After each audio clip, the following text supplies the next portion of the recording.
Hi friends, welcome to Jhansi Rani information channel. ఈరోజు మీకు ఇచ్చే ఇన్ఫర్మేషన్ ఏంటంటే, గవర్నమెంట్ వాళ్ళు సమగ్ర కుటుంబ సర్వే అని చెప్పి ఇంటింటికి తిరిగి వివరాలు సేకరిస్తున్నారండి. ఈ వివరాలు మీరు ఎన్ని పనులున్నా సరే ఖచ్చితంగా ఈ సర్వేలో పాల్గొని ఈ వివరాలన్నీ ఖచ్చితంగా వాళ్ళకి ఇవ్వండి.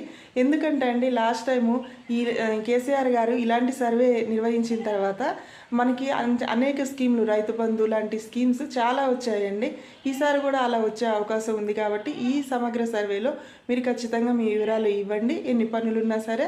అయితే ఈ సర్వే అనేది నవంబర్ 30 వరకు ఉండొచ్చండి. నవంబర్ 30 వరకు ఇది జరగవచ్చు. మీ దగ్గర వాళ్ళు వివరాలు సేకరించడానికి వచ్చినప్పుడు మీ దగ్గర ఉంచుకోవాల్సిన పత్రాలు ఏంటంటే ఆధార్ కార్డు, రేషన్ కార్డు, ధరణి పాస్బుక్ ఉంటుంది కదండి, భూమికి సంబంధించింది, అది మీ మొబైల్ నెంబర్, ఇంతవరకు ఇవ్వాలండి. ఈ కిరాయి ఉన్న వాళ్ళు కూడా మీ అడ్రస్ నమోదు చేసుకోవచ్చండి, సొంత ఇళ్ళ వాళ్ళే కాకుండా. Thank you.